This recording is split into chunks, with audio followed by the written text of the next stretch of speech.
नमस्कार दोस्तों, आप सभी को राधे राधे, सभी को जय श्री कृष्णा। हंसते रहिए, मुस्कुराते रहिए, जागते रहिए और जोरों शोरों के साथ में अपनी तैयारियां करते रहिए।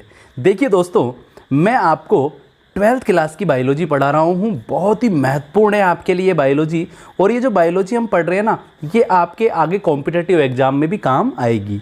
देखिए दोस्तों, हम एनसीईआरटी की बायोलॉजी पढ़ रहे हैं और जो सीबीएसई जो बोर्ड है ना, उसमें भी एनसीईआरटी की बायोलॉजी लग रही है। और जो राजस्थान में राजस्थान माध्यमिक शिक्षा बोर्ड है, आरबीएसई बोर्ड है, उसके अंदर भी एनसीईआरटी की ही बायोलॉजी की बुक चल रही है। तो टेंशन लेने की कोई बात नहीं है, चाहे कोई सा भी हो, कुछ भी हो, इसी में से आएगा जो मैं आपको पढ़ा रहा हूँ। मैं आपको हिंदी में भी बताऊँगा, आपको इंग्लिश में भी बताऊँगा। तो स्टार्ट करते हैं दोस्तों, ठीक है। और अगर चैनल पर नए हैं तो चैनल को सब्सक्राइब कीजिए, ठीक है। तो आगे बढ़ते हैं अपन। देखिए दोस्तों, आपके बायोलॉजी में है ना 5 यूनिट है। कितनी यूनिट है? 5 यूनिट है, 5 यूनिट। और इसमें से सबसे पहले नंबर की जो यूनिट है ना, वो कौन सी है? रिप्रोडक्शन है। कौन सी है दोस्तों? पहले नंबर की जो यूनिट है वो है रिप्रोडक्शन, ठीक है। और इस रिप्रोडक्शन वाली जो फर्स्ट नंबर की यूनिट है ना, इसमें भी 4 चैप्टर है दोस्तों। कौन कौन से हैं? पहला चैप्टर है रिप्रोडक्शन इन ऑर्गेनिज्म, अर्थात जीवों में जनन। पहला पार्ट कौन सा है दोस्तों? जीवों में जनन। फर्स्ट चैप्टर कौन सा है? Reproduction in organism. Second number का जो चैप्टर है वो है sexual reproduction in flowering plant, अर्थात हिंदी में कहें तो पुष्पी पादपों में लैंगिक जनन के बारे में हम सेकंड नंबर के चैप्टर में पढ़ेंगे। दूसरे नंबर के पार्ट में हम देखेंगे। तीसरे नंबर पर हम देखेंगे दोस्तों, तीसरा जो आपके चैप्टर है वो है ह्यूमन रिप्रोडक्शन। क्या है दोस्तों? Human reproduction. ह्यूमन रिप्रोडक्शन, मानव जनन के बारे में हम पढ़ेंगे। किसके बारे में पढ़ेंगे? मानव जनन के बारे में पढ़ेंगे। और चौथे नंबर पर हम पढ़ेंगे दोस्तों रिप्रोडक्टिव हेल्थ। किसके बारे में पढ़ेंगे? रिप्रोडक्टिव हेल्थ के बारे में पढ़ेंगे, जिसे जनन स्वास्थ्य भी कहते हैं दोस्तों। तो स्टार्ट करते हैं अपन। आज अपन पहला चैप्टर स्टार्ट करेंगे दोस्तों, रिप्रोडक्शन इन ऑर्गेनिज्म, जीवों में जनन के बारे में हम पढ़ेंगे, ठीक है। तो पूरे कॉन्सेंट्रेट के साथ में देखना, पूरे में से पूरे नंबर आएंगे आपके। पता है 100 में से 90 प्लस नंबर आपके इजीली आएंगे अगर आप सारे वीडियो देखेंगे, नोट्स बनाएंगे, ठीक है। तो स्टार्ट करते हैं अपन। हाँ, पहला चैप्टर है दोस्तों रिप्रोडक्शन इन ऑर्गेनिज्म। क्या है पहला चैप्टर हमारा? Reproduction in organism. Reproduction in organism, जीवों में जनन, ठीक है। आपको पता है प्रत्येक जो ऑर्गेनिज्म होता है या जो जीव होता है ना, वो क्या करता है? रिप्रोडक्शन करता है। तो रिप्रोडक्शन को तो हम बाद में देखेंगे, जनन को तो हम बाद में देखेंगे। सबसे पहले एक वर्ड आता है लाइफ स्पैन। पता है आपको, एग्जाम में प्रश्न पूछ लिया जाता है what is life span. What is life span? तो लाइफ स्पैन क्या होती है? कोई ऑर्गेनिज्म है, जैसे आज है अभी 2022 चल रहा है, ठीक है। अब आज कोई पैदा हुआ, ठीक है, और 2030 के अंदर या 2030 के अंदर उसकी नेचुरल डेथ हो गई, अपने आप डेथ हो गई। कोई बीमारी से नहीं मरा है, कोई एक्सीडेंट से नहीं मरा है, अपने आप वो बूढ़ा होकर मर गया। तो 8 साल मतलब वो जिया, जो आज पैदा हुआ ना, तो 8 साल उसकी क्या हो गई? लाइफ स्पैन हो गई। क्या हो गई? लाइफ स्पैन हो गई। तो लाइफ स्पैन को क्या कहेंगे? The period from birth to the natural death of an organism represents their life span.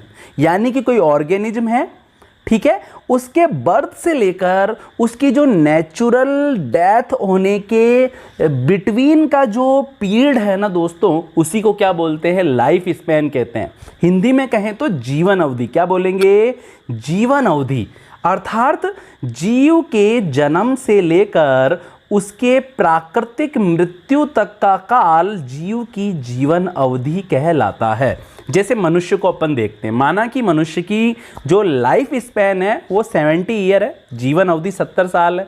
अब आपने देखा होगा अभी कोरोना हुआ था, तो बेचारे बच्चे भी मर गए, कुछ बूढ़े भी मर गए, 40 साल के व्यक्ति भी मर गए। तो क्या 40 साल क्या उनकी लाइफ स्पैन थी? क्या कोरोना से जो डेथ हुई क्या वो नेचुरल डेथ थी? क्या नहीं। तो लाइफ स्पैन किसे कहेंगे? कि किसी ऑर्गेनिज्म के बर्थ से लेकर उसकी नेचुरल डेथ के बिटवीन क्या जो पीरियड होता है उसे ही क्या बोलते हैं, लाइफ स्पैन कहते हैं। अर्थात जीव के जन्म से लेकर उसकी प्राकृतिक मृत्यु तक का जो काल होगा वो जीव की क्या कहलाएगी, जीवन अवधि कहलाएगी दोस्तों। क्या कहलाएगी, जीवन अवधि के नाम से जानी जाएगी। आगे बढ़ते हैं, ठीक है। अब अपन कुछ ऑर्गेनिज्म हैं उनकी लाइफ स्पैन को डिस्कस करेंगे, कुछ जीव है उनकी जीवन अवधि को अपन देखेंगे दोस्तों। सबसे पहला जो ऑर्गेनिज्म है वो है एलिफेंट। क्या है, एलिफेंट। ऐसा माना जाता है कि एलिफेंट 60 से 90 ईयर तक उसकी लाइफ स्पैन होती है दोस्तों, ठीक है। मतलब कुछ हाथी तो ऐसे होते हैं जो 30 साल की उम्र में ही मर जाते हैं, ठीक है। लेकिन ज़्यादातर जो एवरेज अपन निकाले तो जो एलिफेंट की जो लाइफ स्पैन होगी ना वो कितनी होगी, 60 to 90 ईयर होगी। जो रोज़ होता है दोस्तों, गुलाब का जो पौधा है उसकी कितनी होती है, 5 to 7 ईयर होती है, ठीक है। इसमें तो कोई हिंदी का तो कन्फ्यूजन ही नहीं है ना, इतनी इंग्लिश तो आनी चाहिए, ठीक है। तो हिंदी वाले भी आराम से समझ सकते हैं इस बात को। रोज़ मतलब गुलाब होता है, ठीक है ना। डॉग की कितनी होती है, 20 से 25 ईयर होती है। जो बटरफ्लाई होती है ना दोस्तों, बटरफ्लाई, तितली जो रानी है हमारी, तितली रानी बड़ी सयानी, और तितली रानी का कितना है, 1 से 2 वीक होती है दोस्तों। 1 to 2 वीक्स होती है, 1 से 2 सप्ताह तक, यानी कि 7 से 14 दिन में बटरफ्लाई का खेल क्या हो जाता है, ख़त्म हो जाता है दोस्तों। और जो कौवा होता है, प्यासा कौवा, ठीक है दोस्तों, उसकी कितनी होती है लाइफ स्पैन, 15 ईयर होती है। कितनी होती है, 15 ईयर होती है। जो केले का पेड़ होता है, बनाना ट्री होता है, उसकी लाइफ स्पैन अप्रॉक्सीमेट 25 ईयर होती है दोस्तों। और काऊ की कितनी होती है दोस्तों, काऊ की 20 to 25 ईयर होती है। कितनी होती है, 20 से लेकर 25 ईयर होती है, ठीक है। हाँ, पैरट को आप देखिए, जो तोता होता है ना, मिट्टू राजा, ठीक है। तो पैरट की कितनी होती है, 140 ईयर होती है। मेरी 140 ईयर हैं, ऐसी बोलता है ना तोता, ठीक है ना। तो तोते की कितनी होती है, 140 ईयर होती है। अब आप बोलोगे कि बोले कहाँ होती है 140 ईयर, जो हमारे घर में तोते पालते हैं उनके तो 5-10 साल में बाल उड़ जाती है, पूंछ उनकी खड़ी हो जाती है, हालत उनकी खराब हो जाती है बेचारों की। तो ये जो तोता है ना, ये एक जंगली तोता है दोस्तों। जंगल में एक तोते की जाति मिलती है, ठीक है, घर में पाली नहीं जाती है उसे, वो अलग ही है, उसकी 140 ईयर होती है। और जो क्रोकोडाइल है ना, क्रोकोडाइल जो मगरमच्छ है दोस्तों, मगरमच्छ की लाइफ स्पैन होती है 60 ईयर। वो जो हॉर्स होता है, घोड़ा होता है, घोड़े की होती है दोस्तों 20 से 25 ईयर होती है। फ्रूट फ्लाई, फल मक्खी क्या होती है दोस्तों, यह है फल मक्खी होती है। क्या होती है, जो फल मक्खी होती है दोस्तों, क्या होती है, जो फल मक्खी होती है। फल मक्खी की लाइफ स्पैन कितनी होती है, फल मक्खी की लाइफ स्पैन होती है 30 डेज।